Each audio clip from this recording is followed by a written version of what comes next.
Acreditar que eu sigo a minha bússola moral sem encher o saco dos outros. Perfeito. A ideia é essa, né? E você se cercar de pessoas que têm valores parecidos, né? É muito maneiro, porque aqui todo mundo meio que tá na mesma vibe, entendeu? A gente tá indo pelo mesmo caminho. Tem uma galera que trabalha com a gente, tá todo mundo no mesmo caminho. Pronto. Ou quase todo mundo indo pelo mesmo caminho. Então pode ter um outro cuzão que a gente tem que descobrir ainda, mas em geral tá todo indo pro mesmo caminho. É legal, né, cara? E isso acontece quando você segue a sua bússola. Porque quando você se adequa aos outros constantemente nas situações que a gente falou, porque você recebe validação, porque você cresceu em cima daquilo, porque as pessoas estão te aplaudindo na internet, então você vai atrair quem? Pessoas alinhadas com a sua bússola ou pessoas que gostam do seu falso eu? Você vai pensar. Na verdade, você não vai atrair ninguém alinhado com a tua bússola, né? Ninguém, você não vai atrair. E aí você constrói. Isso eu tive muito cuidado em construir um trabalho que eu pudesse continuar amando. Porque é fácil você construir um negócio, dar certo e virar uma caricatura de você mesmo. É fácil. É fácil. Né? E aí você meio que vai morrendo. Você não desenvolve, você virou aquele negócio, aquele fixo que todo mundo está validando. Os terapeutas que você treina, eles participam dessas sessões, então? Eles fazem parte de um grupo, que é o Projeto de Individuação, que é é realmente um estudo especializado em sobrevivente de narcisismo e narcisismo, porque não tem como separar os narcisistas dos sobreviventes de narcisistas. Então, é um processo de 6 meses, onde a gente estuda esses autores que eu mencionei, que são perfeitos para ajudar sobreviventes do narcisismo, porque eles falam sobre a bússola, eles falam sobre como identificar certos perfis de manipulação. Eles falam como reaver sua saúde mental. Eles falam sobre como um sistema funciona. Por quê? Tem um cara excelente chamado Murray Bowen, que eu gosto muito, que estudou famílias inteiras. Aí ele pegava famílias e colocava elas num ambiente onde a família inteira poderia ser observada durante meses ou um ano. E ele fez isso com famílias que tinham um paciente psicótico, ele fez isso com famílias neuróticas, e ele conseguiu observar, através desses anos de estudo, famílias, não só famílias, grupos, ou seja, aqui também vocês têm um grupo, funcionam como uma unidade. O que isso significa? No mesmo grupo, onde uma pessoa se torna mais dependente, outra automaticamente se torna mais independente. Onde uma pessoa se torna mais histérica e emotiva, outra automaticamente se torna mais obsessiva e restrita nas suas emoções. Onde uma pessoa se torna incapaz de tomar decisões, outra pessoa se torna a pessoa que toma todas as decisões. Tá. Então, Puta, mas existem outras configurações também. várias Exemplo, configurações. Um casal, por exemplo, que funciona bem. Se eles estão bem, os dois estão bem. Se um desregula, o outro vai pro espaço também. Né? E precisa que os dois estejam bem para que tudo funcione bem, né? Porque as pessoas funcionam... Quando elas têm relações íntimas umas com as outras, elas começam a entrar na vibe uma da outra. E por que eu mencionei isso? O que isso tem a ver com o que a gente está falando aqui? Uma das orientações muito polêmicas que a gente, não só eu, mas pessoas que lidam com sobreviventes do narcisismo de forma geral, que a gente dá, é que tem casos onde você vai se distanciar do indivíduo narcisista, então você coloca alguns limites, fala menos no WhatsApp, visita menos e pá. Tá. Mas tem casos que você vai cortar contato pro resto da vida. E às vezes é teu próprio filho, é tua própria mãe. Você entendeu? Pesado. Pesadíssimo. Por quê? Cara, quando você está dentro do seu sistema familiar, a sua personalidade muda de acordo com o sistema. Isso não é minha opinião. Não é eu decidi. Isso é estudo desse psiquiatra lá que estudou famílias e famílias, não sei durante quanto tempo. O que acontece com pessoas que cresceram em sistemas familiares narcisistas é que elas constantemente reagem às doenças dos outros. E elas ficam adoecendo juntos. Porque é como se a pessoa não tivesse personalidade própria para tomar uma decisão em prol dela. Então, a pessoa entra na dinâmica e pode ser um relacionamento, pode ser um sistema familiar, pode ser uma empresa que tem algum narcisista no topo, alguma coisa assim. A pessoa entra e ela tem a impressão de que ela não tem mais personalidade. E é porque, literalmente, o grupo começa a influenciar o comportamento dela. E por isso que, em casos extremos, onde, se eu tenho contato com um grupo, eu desmorono de tal forma que eu regrido vários anos no meu desenvolvimento psicológico. E eu entro em depressão, eu começo a ter síndrome de pânico, e começa tudo aquilo, começa. A pessoa não sobrevive à influência do sistema. do grupo. E em alguns casos extremos, a gente orienta a pessoa. A gente não pode falar para ela o que fazer, mas ela mesma quer cortar contato. Porque ela vai se curar de tudo? Ela não vai se curar. Mas ela não vai se curar só se distanciando. Ela tem que fazer tratamento, ela tem sequelas, não é? Mas ela não vai estar lá. Ela não vai estar sob aquele efeito constante que nem ela sabe. Caraca, por que eu voltei a ser essa pessoa? Eu estava em terapia há tanto tempo, eu tive esse ganho, aquele outro ganho. Foi só eu visitar meu pai. Aqui estou eu novamente questionando todas as minhas conquistas, se eu realmente tenho valor, só de ter contato. Então, às vezes, a pessoa tem que se distanciar do grupo para ela começar a ter a bússola dela, para ela começar a ter contato com a bússola. Porque ela perde total contato.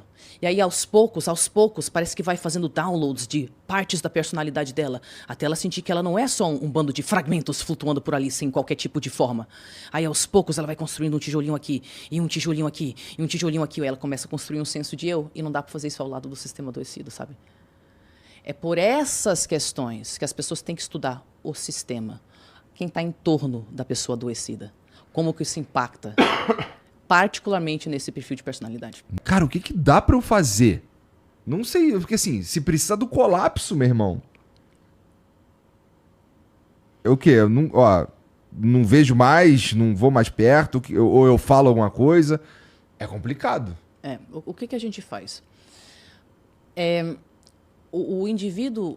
Quantos narcisistas que eu já entrevistei ou que eu sigo que falaram, no fundo, eu queria que alguém não aguentasse a minha merda. Eu queria que alguém colocasse um limite em mim, porque eu sinto que eu não tenho nenhuma estrutura. E no fundo, eu provoco para a pessoa me segurar e não deixar simplesmente desmoronar. O narcisista precisa de limite.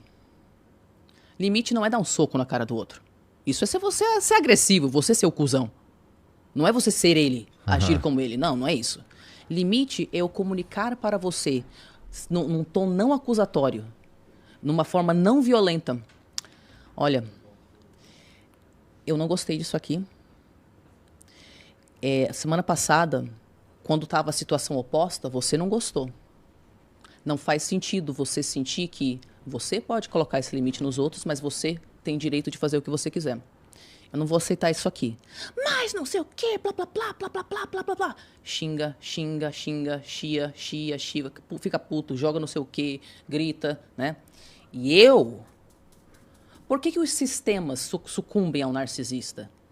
Porque daí as pessoas ficam com medo e culpa. Aí vem todas as emoções, aí elas são acarretadas por todas aquelas fortes respostas que o sistema impõe nelas. Aí elas não conseguem pensar, elas falam, tá bom, desculpa, eu não devia ter falado com você desse jeito. E, na verdade, o outro que fez algo de errado. Então, a pessoa que está colocando o limite, você com seu irmão, por exemplo, você tem que colocar um limite e reforçar o limite. Já falei que eu não gosto quando você me chama de otário. Se você continuar me falando que eu sou otário, eu vou ter que desligar. Você é um otário. Se você não coloca o limite e você fica sucumbindo à sua própria vergonha, à sua própria culpa, ao seu próprio medo, o narcisista ganha. E não é ganhar no sentido de que a gente está em guerra. É no sentido que na interpretação da cabeça dele está tudo certo o que ele fez. Você não teve problema, você não colocou limite. Se você não coloca limite, então eu posso continuar sendo assim. Oi... Você entendeu? A única forma que eu vou me comunicar com essa criança birrenta presa no corpo de um adulto, porque criança mesmo tem suas necessidades e tal de criança, mas a gente está falando de uma criança dentro de um corpo de um adulto, sim, correto? Eu vou lidar com essa criança colocando limite nela e falando que ela vai ter que lidar com as consequências. Que é isso que os narcisistas não querem, lidar com as consequências, assumir responsabilidade, falar que eles estavam errados, fazer o esforço de corrigir. E se eu te forço a fazer isso e... Assim, se você quer ser particularmente terapêutico, e digamos que eu estou falando com uma pessoa que não está no limite da sua saúde mental. Porque alguns sobreviventes de narcisismo, eu falaria, não comunica com ele. Você está com ideação suicida, meu. Você não tem que ficar colocando limite em ninguém. Vai se salvar, vai se tratar, fica longe. Fica longe. Mas digamos que você está lidando com seu irmão, que você ama, e você não sabe se ele é um narcisista pro lado de cá, um narcisista pro lado daqui. Né? Digamos, o cara que tem que pôr o limite não pode estar sofrendo com a situação. Ou pode estar sofrendo, mas tem que sofrer e fazer. O grande X da questão é, não interessa se você sofre, tem que ser feito. A gente não pode ser refém das nossas respostas emocionais, porque é assim que pessoas que usam manipulação psicológica ganham. Aí a gente fica com medo, com culpa, pronto, sucumbi. Eu tenho que aturar meu medo. Eu tenho que ir lá colocar limite morrendo de culpa. Fala, mãe, eu não vou ajudar a senhora. nesse caso. Mas se você precisar que eu te leve no médico, segunda-feira de boa. Mas isso aqui eu não vou ajudar a senhora. Culpa, eu sou uma péssima filha. Eu sou uma péssima filha. Eu sou uma péssima filha. Mas a minha bússola tá falando. Gostei. Você entendeu? Então eu aturo a minha culpa. A gente tem que aumentar a nossa janela de tolerância para nossa própria emoção. Senão elas tomam conta da gente e a gente não consegue colocar limites com o indivíduo narcisista. Coloca o limite, aguenta a sua culpa. E se você particularmente amar muito essa pessoa, olhe para ela como se fosse óbvio que ela conseguisse fazer aquela coisa mais madura. Tipo, faça isso tempo suficiente durante uns 2, 3 anos, para quem tem paciência, saco e saúde mental para isso, que alguns narcisistas, em alguns lugares no espectro, particularmente adolescentes que estão formando uma personalidade narcisista ou jovens narcísicos, eles têm capacidade de mudanças, você entendeu? Se eles veem uma pessoa que não só coloca limite neles e fala, cara, eu te coloquei esse limite porque você tá aqui todo cheio de medo de fazer isso aqui, sendo que eu acredito que você consegue fazer isso e aquilo. Se liga, cara. Olha essa cara aí de capacidade que você tem. Nada a ver. Você não vai nada de agir que nem essa criancinha aqui, não, porque eu sei que você consegue aquilo. Ponto final. Se você quer ser particularmente amoroso com essa pessoa e ver se é uma pessoa que está num lugar no espectro onde ela consegue, né, crescer com isso. É assim que a gente faz. Limite porque você consegue, né, filho? Limite, oi. Limite porque você é o pai do seu filho, não é? Limite... Claro que eu tô falando, as pessoas na internet devem estar chiando, elas devem estar falando, narcisista não muda, narcisista não sei o quê. Eu estou falando especificamente de pessoas que colapsaram ou que estão em algum lugar no espectro onde isso é possível. Claro, ainda não é possível na maioria dos casos. Entendi. Bom, significa então, se eu estiver lidando com pessoas assim e elas estiverem nesse lugar que não é possível, é melhor só sair fora. É meio merda isso, né? É meio triste, né? Porque às vezes você se identifica de verdade com alguém. Que você, sei lá, se tornou amigo. Talvez você não tenha se tornado amigo da pessoa de verdade também, né? E como você falou... tem isso também, né? Tem isso também. É assim, cara, tá sofrendo? Não tem saúde mental mais? Vai te proteger. Vai te proteger. Você entendeu? Porque você só vai adoecer ao lado dessa pessoa. Não tá sofrendo? Tem alguma razão prática para essa pessoa existir na sua vida? Coloca limite. Distancia. Não reage às provocações. Fala, isso aí, cara. Continua assistindo televisão. Liga o podcast. Você entendeu? Administra o contato. Mas muitas pessoas entram em contato e falam assim, Tara, então, a minha esposa é narcisista, diagnosticada, e eu só queria saber como que eu posso conviver com ela sem sofrer?